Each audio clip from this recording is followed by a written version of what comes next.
రంగప్రసాద్ గారిని ముందుగా మాట్లాడవలసిందిగా కోరుతున్నాను. అందరికీ నమస్తే అండి. వేదిక మీద కూర్చున్న పెద్దలకి చాలా వాళ్ళ టైం స్పేర్ చేసి ఈరోజు వచ్చినందుకు చాలా కృతజ్ఞతని. మీరందరూ కూడా చాలా దూర ప్రాంతాల నుంచి ఈరోజు మేము చేసే వ్యవసాయం చూద్దామని వచ్చినందుకు చాలా థ్యాంక్స్ అండి. ఇక్కడ మెయిన్గా నేను చెప్పేది విజయరామరావు గారి స్ఫూర్తితోటి గత నవంబర్ డిసెంబర్లో మేము నేను గత 5 ఏళ్ళ నుంచి ఆర్గానిక్ వ్యవసాయం చేస్తున్నా. ఆయనతోటి చాలా డిస్కషన్ చేశాక 1 ఎకరంలో స్టార్ట్ చేయండి అన్నారు. నన్ను చేసామంటే నేను 5 లేయర్ ఫార్మింగ్ లాస్ట్ నవంబర్ డిసెంబర్లో గురువుగారే వచ్చి ఇక్కడ మొదటి మొక్క నాటి పునాది వేసి 5 లేయర్ ఫార్మింగ్ స్టార్ట్ చేశాను. చాలా అనుమానాలతోటి స్టార్ట్ చేశాను. నాది మొత్తం 70 ఎకరాలు ఉన్నాయి. ఈ 5 లేయర్ ఫార్మింగ్ ఒక్కొక్కలాగా చెప్తున్నారు. మనం చేయొచ్చా చేయకూడదా డౌట్, ఇది అన్నీ సరే దీని మీద కాన్సన్ట్రేట్ చేసి చేద్దాం అనుకున్నాం.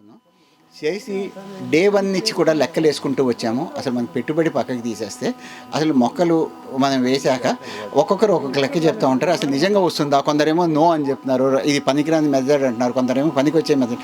అవన్నీ పక్కన పెట్టి నాకుగా నేను టెస్ట్ చేద్దాం అనుకున్నాను. నేను మా టీం ఉన్నారు ఇక్కడ, వంశీ, వైష్ణవి, ఇది మహేష్, దిలీప్, వీళ్ళందరూ ఉన్నారు. వీళ్ళందరి సహకారంతో 1 ఎకరం ఫస్ట్ డే నుంచి కూడా నేను లెక్కలు వేసుకుంటూ వచ్చాను. లెక్కలు వేసుకుంటూ వచ్చాక నాకు ఒక 5 నెలలు అయ్యేసరికి దీని మీద బాగా నమ్మకం కుదిరింది.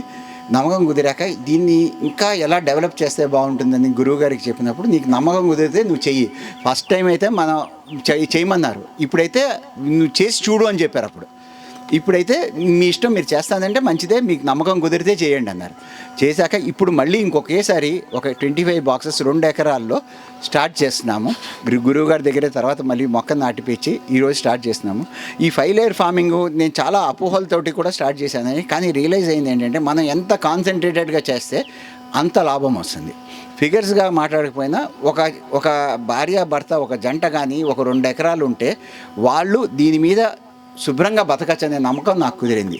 నా 70 ఎకరాల్లోంచి నేను ఎంత తీస్తున్నానో నేను దీన్ని ఒక మోడల్గా చేసి వేరే వాళ్ళకి ఇది బెనిఫిట్ అవుతుందా లేదా అన్నది వాళ్ళకి నేను ఇది మోడల్గా చూపించదలుచుకున్నా.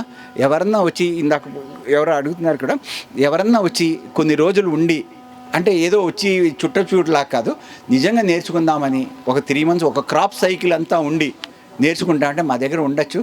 క్రాప్ సైకిల్ మీరు చూడొచ్చు మేము ఎలా చేస్తామో. మీరే లెక్కలు వేయండి, నేను చెప్పడం కాదు. కానీ ఇదేంటంటే యాబ్సెంటీ ల్యాండ్ లార్డిజం లాగా పనిచేసేది కాదు. ఏదో సిటీలో రిమోట్గా ఫోన్ చేసి పనిచేసేది కాదు. మనం రోజు ఏం చేస్తున్నామో దీన్ని నెక్స్ట్ ఈ క్రాప్ అయిపోతామంటే నెక్స్ట్ ఏం చేస్తామో, ఒక 2 ఎకరాల్ని ఒక జత ఎలా బతకచ్చని చూపించడానికే ఇది. స్మాల్ అండ్ మార్జినల్ ఫార్మర్స్కి సరిపోదు, లేకపోతే పెద్ద ఫార్మర్స్ అయితే హార్టికల్చర్ కావాలని స్మాల్ అండ్ మార్జినల్ ఫార్మర్స్ 2 ఎకరాలు ఉన్నోళ్ళు ఎలా చేయొచ్చు, ఎలా బతకచ్చు, ఎలా ప్రొడ్యూస్ చేయొచ్చు, ఎలా అమ్మచ్చు అని. ఈ అమ్మకంలోనే నేను సార్ని కేవీఎన్ రెడ్డి గారితో కూడా మాట్లాడుతూ ఉన్నాం. వాళ్ళు కూడా బాగా స్పందించారు. ప్రతి మండలంలో కానీ ప్రతి మార్కెట్ యార్డ్లో కానీ ఆర్గానిక్ ఫార్మర్స్కి ఒక సపరేట్ ప్లేస్ కేటాయించమని రిక్వెస్ట్ చేశాము. వాళ్ళు దాని మీద ప్రాసెస్ చేస్తూ ఉన్నారు. మనకంటూ ఉంటే మనం ప్రతి చోట చాలామంది ఇంట్రెస్టెడ్ వాళ్ళు ఉన్నారు, వాళ్ళకి నమ్మకం కుదరడం లేదు. మనం వెనకాలే బోర్డు పెట్టుకుంటాం, మనమే పేరు రాసుకుంటాం, నా పేరు, నా గ్రామం, ఇది అది లోకలైజ్డ్గా ఎక్కడికక్కడ లోకలైజ్డ్గా జరగాల్సింది. ఇది లోకలైజ్డ్గా జరిగినప్పుడే చాలా ఉపయోగం వస్తుందండి. ఇప్పుడు దీంట్లో ఈ లెక్కలన్నీ కూడా మీరు ఎవరన్నా వచ్చి ఉండదలుచుకుంటే ఉండి చూసి మీరు ఈరోజు జస్ట్ ప్రిలిమినరీగా చూపిస్తాం మీకు ఏం చేసామో, లాస్ట్ 6 months నుంచి ఏం చేసామో, ఎలా వచ్చింది, ఎంత చేసామో. ఈ ల్యాండ్ కూడా గురువు గారు చెప్పారు కాబట్టి సర్లే, ఏదో అంతకుముందు పెద్ద పనికిరాని ల్యాండ్, మా వాళ్ళు ఏదడిగినా కందులు ఎందుకు పండలేదంటే ఏముంది సార్ సత్తువ దీంట్లో ఏం పండుద్ది అనేవాళ్ళు. అటువంటి ల్యాండ్లో మా టీం సహకారంతో బ్రహ్మాండమైన ఈల్డ్ తీసాము. ఆ పచ్చదనం, ఆ ల్యాండ్ రూపురేఖలే మారిపోయింది 6 నెలల్లో. ఏం లేదు, దాంట్లో మల్చింగ్ చేస్తాము, జీవామృతం చేస్తాము, మనం దానికి పోషకాలు ఇస్తూ ఉంటే దానికి తగినట్టుగా ఈల్డ్ వస్తుంది. కొన్ని అపోహలు మానేయాలి మనం. ఫస్ట్ ఏంటంటే ఆర్గానిక్లో తక్కువ దిగుబడి కాదు, ఆర్గానిక్లో తక్కువ దిగుబడి అంటారు. అది ఒక అపోహ. తక్కువ దిగుబడి కాదు, మనం జాగ్రత్తగా చూసుకుని దానికి పోషకాలు ఇస్తే బ్రహ్మాండమైన దిగుబడి సంపాదించవచ్చు. తర్వాత ఏంటంటే మిర్చి అటువంటి చాలామంది మిర్చి ఎవరిని పండించలేనులేండి, ఏదో కొన్ని పండించవచ్చు, లేదా వంకాయ పురుగు వస్తుంది, మిర్చి పండించలేమంటారు. నేను వాళ్ళకి ఒకటే చెప్తాను, మిర్చి అనేది ఈరోజు మనం కనుక్కున్నది కాదు, మొబైల్ ఫోన్ లాగా మన తాతలు నాటించి తింటున్నారు.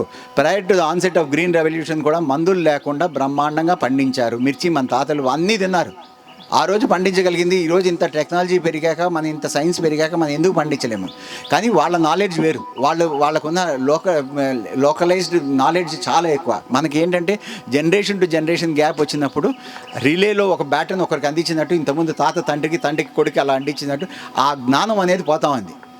ఇప్పుడు అందరం మన ఏంటంటే మన జనరేషన్ మనం మార్చేసాము, మనం ఏం చేస్తున్నాం అనేది ఆ కంటిన్యూటీ లేకపోవడం వల్ల ఆ నాలెడ్జ్ పోతాం.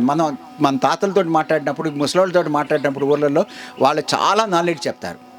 అవన్నీ చేసుకుని గురువుగారు దీన్ని ఒక ఉద్యమంలాగా నడిపిస్తున్నారు. మనం కూడా దీంట్లో సోల్జర్స్ లాగా ఉండి, ఈరోజు పెద్దవాళ్ళు ఉన్నారు. నేను మైపతిరావు గారు ఎందుకు పిలిచారన్నారా? మైపతిరావు గారి మీద చాలా గౌరవం. ఒంటరి పోరాటం, ఈ ఏరియా మొత్తానికి ఒంటరి పోరాటం చేశారు. ఆర్గానిక్ ఫార్మింగ్లో ఒంటరిగా ఎవ్వరు లేని రోజు ఇక్కడ అంతా ఒంటరి పోరాటం చేశారు. ఎవరు ఏమన్నా కూడా ఇప్పటికీ ఆయన వదిలిపెట్టరు. వాళ్ళ కొడుకు ఇంట్రెస్ట్ లేకపోయినా కూడా ఆయన మాత్రం దాంట్లో ఒక యూరియా బస్తా వేయరు. అంత ఒంటరి పోరాటం వాళ్ళ ఫ్యామిలీలో ఎవరు చేయకపోయినా కూడా చేశారు ఈ ఏరియాకి. అంత ఒంటరి పోరాటం. నేను ఇప్పుడు ఆయనతోటి అలాగా ఆయన ఇటువంటి వాళ్ళందరినీ స్ఫూర్తి తీసుకుని ఒంటరి పోరాటం చేస్తుంది. మనం అందరం కలిసి గురువు గారు దీన్ని ఒక ఉద్యమంలో నడిపిస్తున్నారు. దీన్ని ఒక మోడల్గా చేసి దీని వ్యవసాయం అనేది చాలా ఎకనామికల్గా మనం సస్టైన్ అవ్వగలము, మన కాళ్ళ మీద మనం నిలబడగలము అని మనం ప్రూవ్ చేయాలి. దానికి ఏంటంటే లో కాస్ట్ ఫార్మింగ్ చేయాలి, బయట నుంచి ఏమి కొనుక్కోకూడదు. మనం ఇప్పుడు మీకు చూసే విత్తనాలు ఇవన్నీ చూపిస్తాం, కొన్ని రేర్ ఇది ఉన్నాయి. ఆ విత్తనాలన్నీ మనమే ఇక్కడ మనం చేసుకుని ఎరువులు మనం చేసుకున్నప్పుడు కాస్ట్ ఆఫ్ కల్టివేషన్ అనేది చాలా తగ్గిపోతుంది. ఇప్పుడు గురువు గారు చెప్పిన మోడల్లో మనం చేసామంటే ఈ 5 లేయర్లో ఇంకా మేము గురువుగారికి చూపిస్తే ఇంకా ఎన్ని అంచెలు పెంచగలం, దీన్ని ఇంకా పెంచి దీంట్లోంచి దిగుబడి బాగా ఎక్కువ చేసుకుని మన కాళ్ళ మీద మనం నిలబడతాము. స్మాల్ అండ్ మార్జినల్ ఫార్మర్స్కి ప్రూవ్ చేద్దాము ఇవన్నీ. దీని మీద మీ కాళ్ళ మీద మీరు నిలబడచ్చని విలేజెస్ నుంచి మైగ్రేషన్ టు సిటీ స్టాప్ చేయొచ్చు. అందరూ సిటీలో ఉద్యోగాలు ఇప్పిస్తున్నాను, నేను ఇచ్చేస్తున్నాను. సిటీలో అందరూ ఉద్యోగాలు చేస్తారు, ఊర్లలో చేసేవాళ్ళు ఎక్కడ?